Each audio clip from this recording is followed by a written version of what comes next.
नमस्कार साथियों, आज हम पढ़ने वाले हैं हाइड्रोलाइसिस ऑफ कार्बाइड, है ना। चलो देखते हैं इन्हें एक एक करके, बहुत आसान है ना। चलो इधर देखो क्या करना है। जैसे मान लो आपको एक एग्जाम्पल दिया हुआ है, आपको दिया हुआ है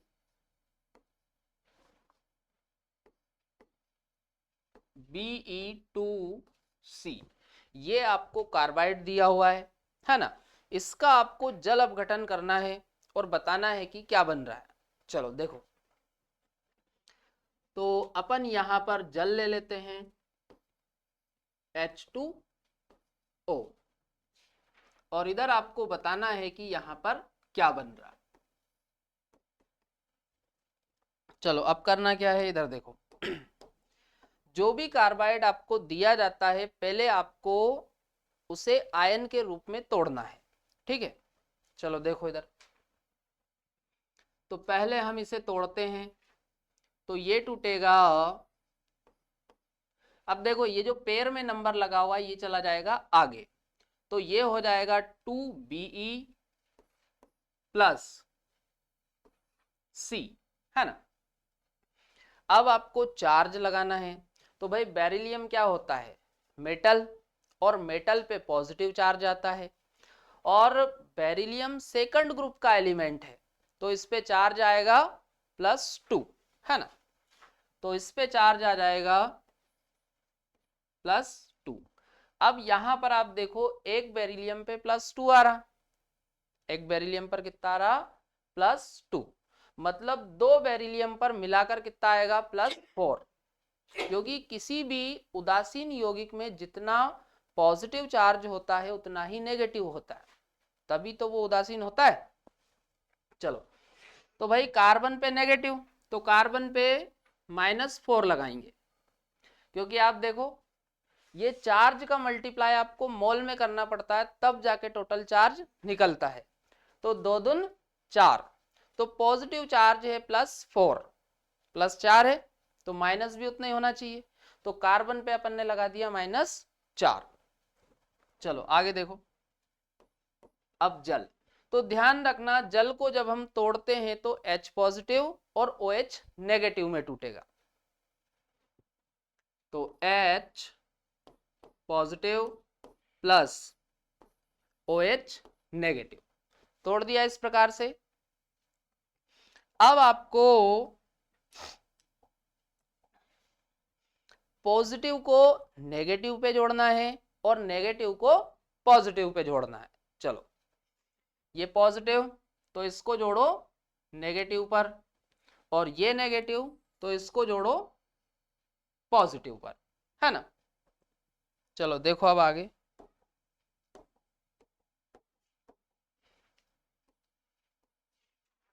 अब एक सवाल ये आता है कि भाई कितने जोड़ना अपने को, जैसे हम पॉजिटिव को नेगेटिव पे जोड़ रहे हैं, तो भाई कितने H पॉजिटिव जोड़ना है, नेगेटिव को पॉजिटिव पर जोड़ रहे हैं तो कितने OH नेगेटिव जोड़ना है। भाई जितना चार्ज लगा हुआ है उतने आपको जोड़ देना है। जैसे यहां पर देखो कितना चार्ज लगा हुआ, +2, मतलब यहां पर 2 OH माइनस आपको जोड़ना है, तो ये हो जाएगा 2Be प्लस OH का होल्ट वाइज, 2 OH माइनस हमने जोड़े। चलो H पॉजिटिव, तो यहां पर देखो कितना चार्ज है, -4, तो अपने को कितने H पॉजिटिव जोड़ना है, 4, तो ये बन जाएगा CH4, और ये CH4 को क्या बोलते हैं, मेथेन।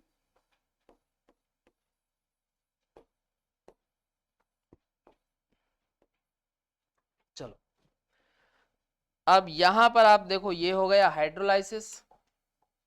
चलो अब यदि मैं आपसे पूछूं कि भाई जल के कितने अणु लग रहे हैं, तो भाई यहां पर अपन ने देखो कितने H पॉजिटिव जोड़े हैं, 4, और जल में एक H पॉजिटिव होता है, जल के एक अणु में एक H पॉजिटिव होता है, मतलब जल के कितने अणुओं का उपयोग हुआ है, 4, तो यहां पर अपन लगा देते हैं 4। चलो ये समझ में आया? तो जो भी आपको कार्बाइड दिया जाए उसको इसी प्रकार से आपको करना है। चलो नोट करो।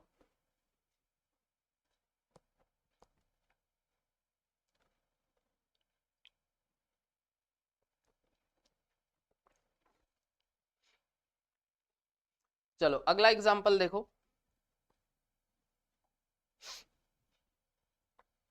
अगला है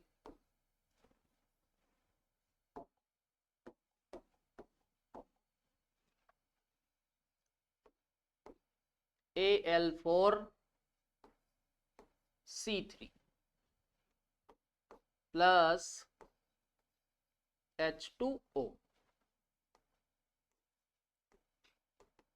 इसका जल अपघटन करवाना है। चलो अब देखते जाओ। तो पहले तो जो कार्बाइड दिया हुआ है उसको आयन के फॉर्म में आपको तोड़ना है। चलो तो कितने एल्यूमिनियम है? 4। तो 4Al प्लस कितने कार्बन है? 3। तो 3C।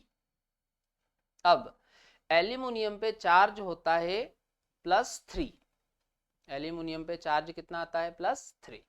तो यहां पर अपन ने लगा दिया +3। तो भाई टोटल पॉजिटिव चार्ज कितना आएगा? चार्ज का मल्टीप्लाई करो मोल में, तो 4 तिया 12। तो पॉजिटिव चार्ज आ रहा है +12, उतना ही नेगेटिव आना चाहिए। तो यहां पर अपन लगा देते हैं -4। तो आप देखो ये चार्ज का मल्टीप्लाई मोल में करोगे तो यहाँ पे -4 और यहाँ पे क्या आ रहा है? सॉरी, यहाँ पर क्या आ रहा? -12 और यहाँ पर क्या आ रहा? +12। हो गया बराबर। चलो आगे देखो। जल को तोड़ो। तो जल को तोड़ेंगे तो H positive plus OH negative. अब पॉजिटिव को जोड़ो नेगेटिव पे और नेगेटिव को जोड़ो पॉजिटिव पे। तो ये पॉजिटिव नेगेटिव पे जोड़ दो और ये नेगेटिव पॉजिटिव पे। चलो अब आगे देखो।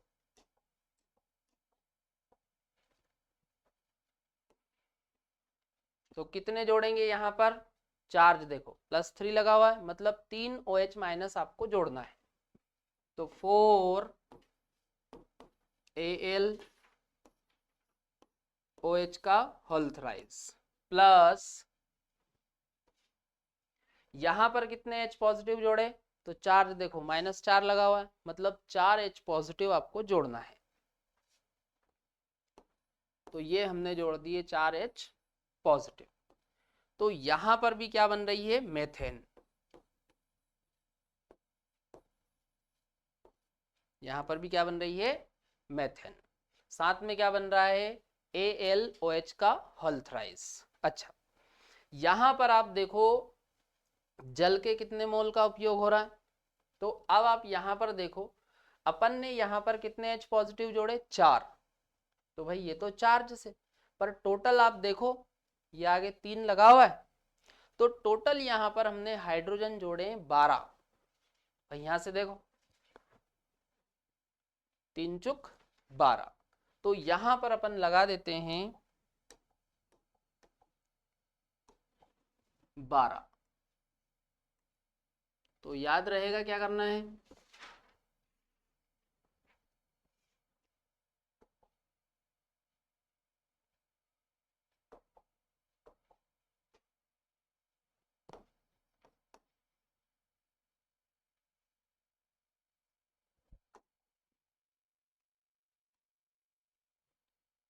चलो नोट करो इसे।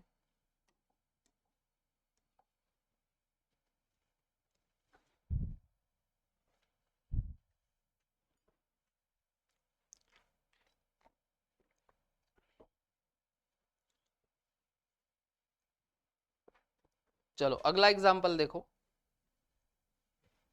अगला एग्जाम्पल है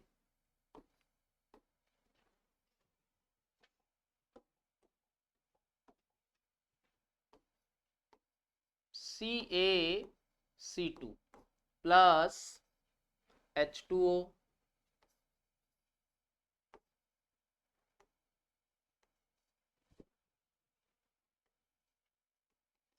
चलो, तो मैंने आपको क्या बोला कि भाई पहले आप जो भी कार्बाइड आपको दिया जाता है उसको आयन के फॉर्म में आपको तोड़ना है। चलो, तो ये टूटेगा Ca प्लस 2C, है ना। अब यहां पर आप देखो कैल्शियम पे चार्ज आ जाएगा +2, है ना। तो यहां पर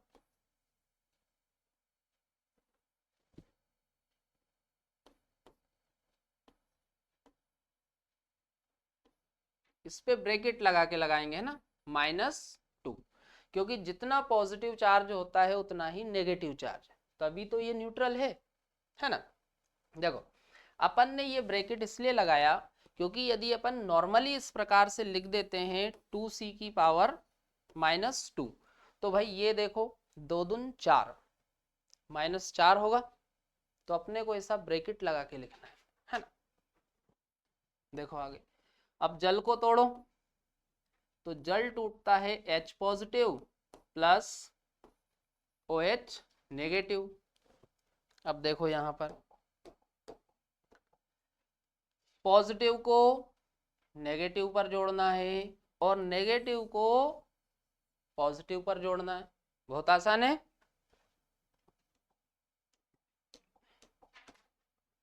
चलो देखो, अब यहां पर आप देखो कैल्शियम पे कितना चार्ज लगा हुआ, +2, मतलब यहां पर 2 OH माइनस आपको जोड़ना है, तो ये बन जाएगा CaOH का होल्ट वाइज प्लस यहां पर आप देखो कितना लगा हुआ, -2, मतलब यहां पर आपको 2 H पॉजिटिव जोड़ना है, तो ये बन जाएगा C2H2, है ना। अब क्या करो, ये जो कार्बन का नंबर आगे लगा हुआ है इसको पेयर में लगाना पड़ेगा, है ना, ये आपको याद रखना पड़ेगा। और इसकी यदि अपन देखो, या तो आप इस प्रकार से लिख लो या फिर इस तरीके से आप देख लो इसको, कितने कार्बन है 2, तो ये 2 कार्बन लगा दिए और H कितने हैं 2, तो एक H इस कार्बन के पास जोड़ दो, एक H इस कार्बन के पास जोड़ दो और बीच में लगा रहेगा ट्रिपल बॉन्ड, है ना। तो ये क्या बन रहा है,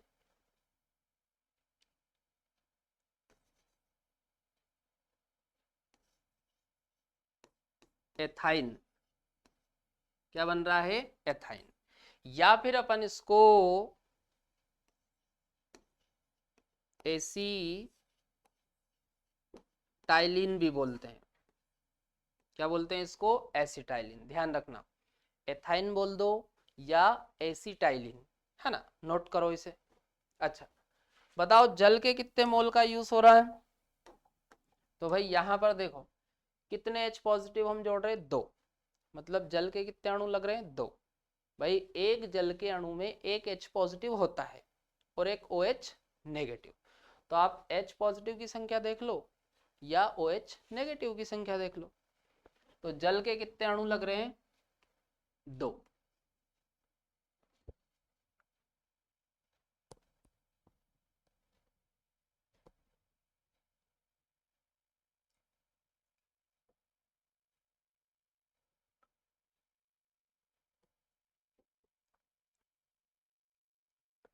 चलो कर लिया note.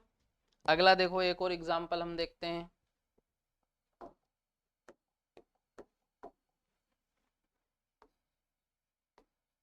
Mg2C3 plus H2O।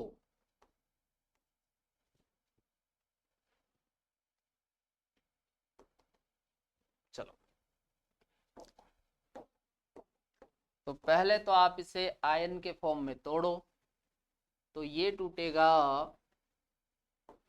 2Mg plus 3C, है ना। अब Mg पे कितना चार्ज होता है, +2, भाई Mg सेकंड ग्रुप का है तो चार्ज कितना आएगा इस पे, +2, है ना। अब यहां पर आप देखो चार्ज का मल्टीप्लाई मोल में करो, तो 2 दूनी 4, मतलब टोटल पॉजिटिव चार्ज इसमें कितना है, +4, है ना। तो इस पे अपन लगा देते हैं -4, है ना। अब यहां भी आपको ब्रैकेट लगाना पड़ रहा है, क्योंकि यदि आप ऐसे सीधे लगा दोगे c की पावर -4, तो ये हो जाएगा 3 चुक 12, -12 आ जाएगा। तो इसलिए आपको ऐसा ब्रैकेट लगाना है, ठीक है। जल को तोड़ो, तो जल को तोड़ेंगे तो H positive plus OH negative. अब देखो आगे, पॉजिटिव को नेगेटिव पे जोड़ना है और नेगेटिव को पॉजिटिव पे।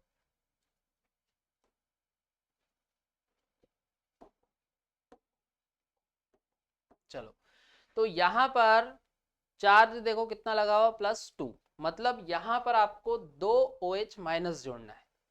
तो ये हो जाएगा 2 mg OH का होल्ट वाइज, है ना। तो ये बन गया। और यहां पर देखो चार्ज कितना लगा हुआ, -4, मतलब यहां पर अपने को 4 H पॉजिटिव जोड़ने हैं, है ना। और ये कार्बन का नंबर कार्बन के पेयर में लगा दो, तो ये बन जाएगा C3H4, है ना। या अपन इसको इस तरीके से बना लो, कितने कार्बन है, 3। चलो ये 3 कार्बन बना लिए। अब हाइड्रोजन कितने हैं, 4, तो 3 हाइड्रोजन हम यहां पर लगा देते हैं और 1 हाइड्रोजन यहां पर।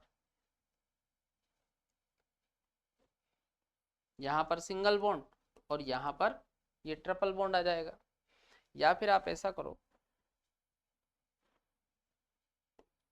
CH3 single bond C, triple bond CH, है ना। अब इसका नाम क्या हो जाएगा, तो देखो कितने कार्बन है, 3, तो ये हो जाएगा प्रोपाइन। क्या नाम हो जाएगा, प्रोपाइन। अच्छा इसमें बताओ जल के कितने अणुओं का उपयोग हो रहा है, तो देखो कितने H पॉजिटिव जोड़े हमने, 4, मतलब इसमें जल के 4 अणु लग रहे हैं, है ना। चलो नोट करो।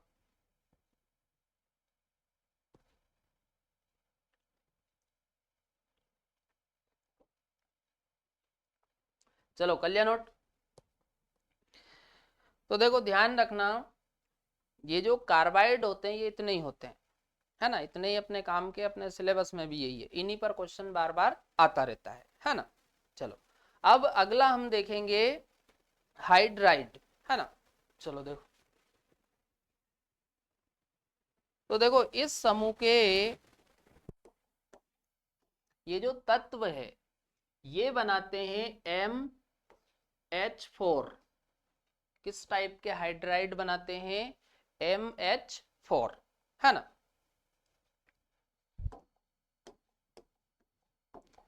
चलो कार्बन का हम बनाते हैं, तो कार्बन का बन जाएगा CH4। देखो यहां पर M क्या है, कार्बन परिवार का कोई भी एलिमेंट, है ना।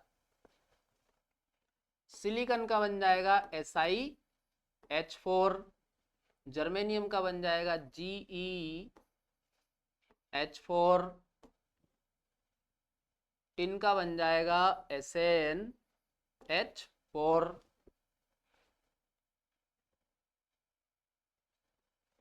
और लेड का बन जाएगा PbH4। इस तरीके से बन जाएगा। चलो अब यदि हम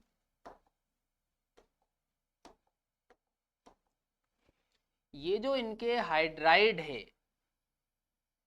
ये कोवलेंट प्रकृति के होते हैं, इनका नेचर कैसा होता है, कोवलेंट, सभी सह संयोजक प्रकृति के होते हैं। तो यहां पर अपन लिख लेते हैं ऑल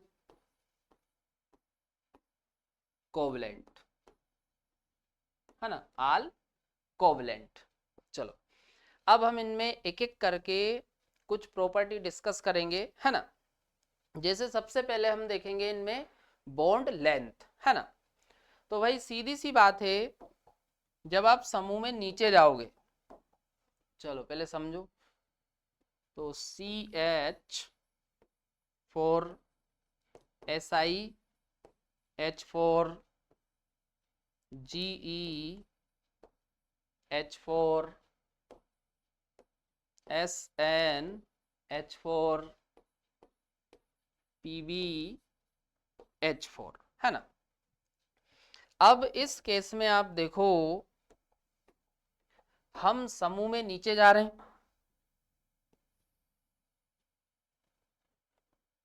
हम समूह में नीचे जा रहे हैं, है ना।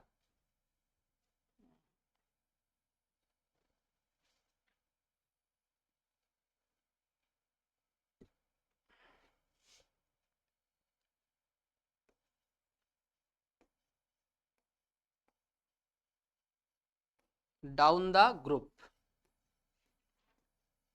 तो भाई सीधी सी बात है, जब हम ग्रुप में नीचे जाते हैं तो एटॉमिक साइज बढ़ेगा,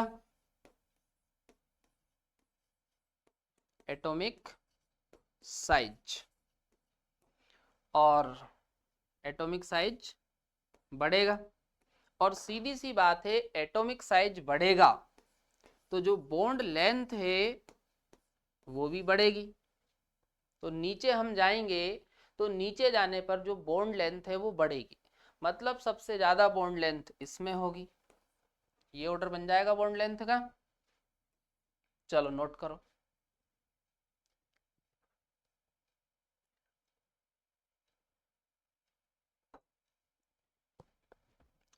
अगला देखो, अगला है थर्मल स्टेबिलिटी।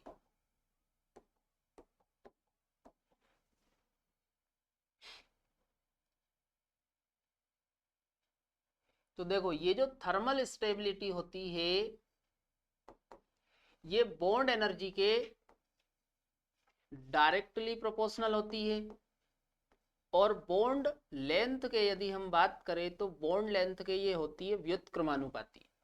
हम यहाँ पर कोवलेंट कंपाउंड में देख रहे हैं, और कोवलेंट कंपाउंड में जो थर्मल स्टेबिलिटी है वो बॉन्ड एनर्जी के समानुपाती होती है, और बॉन्ड लेंथ के होती है व्युत्क्रमानुपाती, है ना।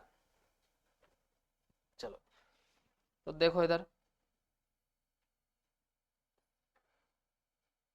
CH4 SiH4 GeH4 SnH4 PbH4। चलो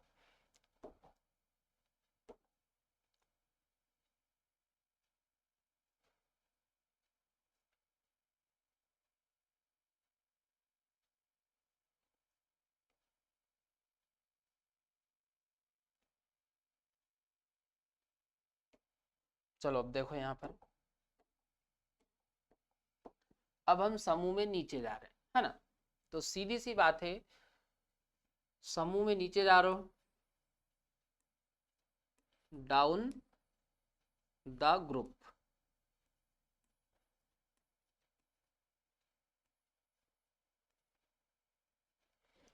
अब भाई ग्रुप में नीचे आप जब जाओगे डाउन द ग्रुप, अभी मैंने आपको बताया था कि एटॉमिक साइज बढ़ेगा, और एटॉमिक साइज बढ़ रहा है तो नीचे जाने पर जो बॉन्ड लेंथ है वो भी बढ़ेगी, और बॉन्ड लेंथ बढ़ेगी तो बॉन्ड एनर्जी और थर्मल स्टेबिलिटी ये दोनों कम होगी। तो भाई सबसे ज्यादा थर्मल स्टेबिलिटी किसकी होगी? CH4 की। ये ऑर्डर बन जाएगा। चलो नोट करो इसे।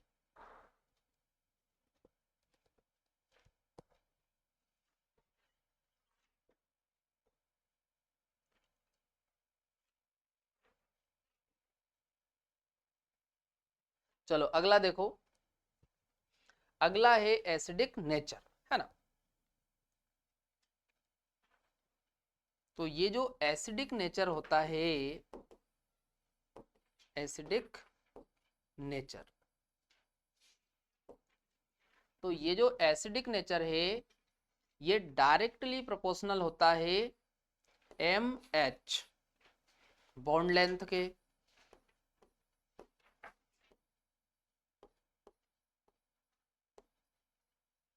डायरेक्टली प्रोपोर्शनल होता है MH बॉन्ड लेंथ के, है ना। चलो M क्या है, इस परिवार का कोई भी एलिमेंट, है ना। चलो अब देखो यहां पर ऑर्डर, तो CH4 SiH4 GeH4 SnH4 PbH4, है ना। अब यहां पर आप देखो,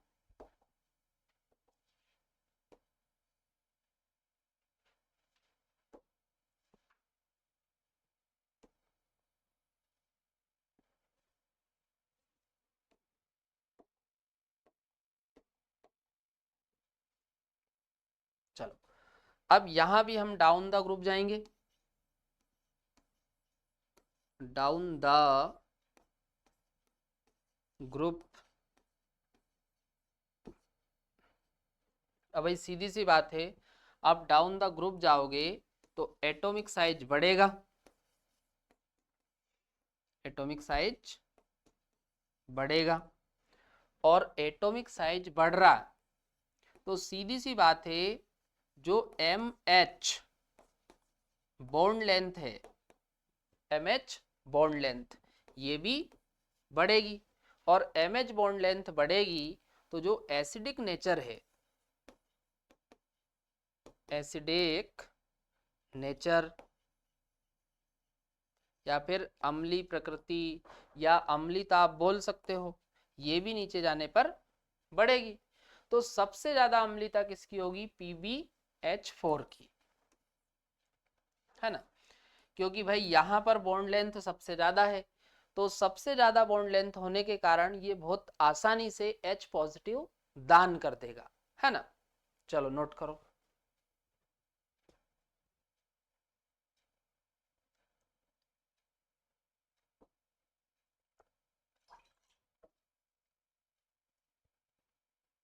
चलो अगला देखो, अगला है रिड्यूसिंग नेचर, है ना। चलो अब ये जो रिड्यूसिंग नेचर होता है,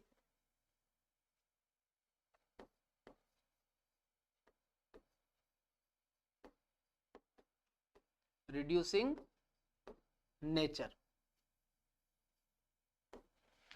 ये डायरेक्टली प्रोपोर्शनल होता है MH बॉन्ड लेंथ के, डायरेक्टली प्रोपोर्शनल होता है MH बॉन्ड लेंथ के, है ना। चलो ये ध्यान रखना।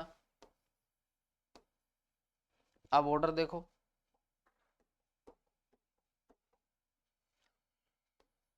CH4 SiH4 GeH4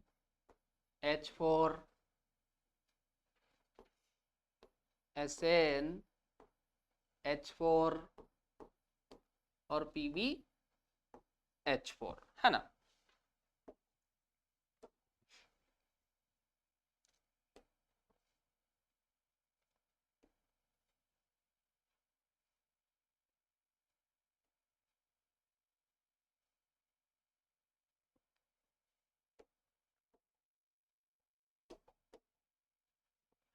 अब देखो हम समूह में नीचे जा रहे हैं,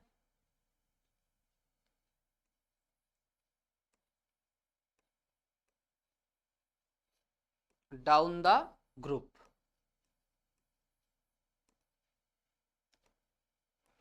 अब ग्रुप में नीचे जा रहे हैं तो एटॉमिक साइज बढ़ेगा, एटॉमिक साइज, एटॉमिक साइज बढ़ रहा तो सीधी सी बात है जो MH बॉन्ड लेंथ है ये भी बढ़ेगी, ये भी बढ़ेगी। और MH बॉन्ड लेंथ बढ़ेगी तो रिड्यूसिंग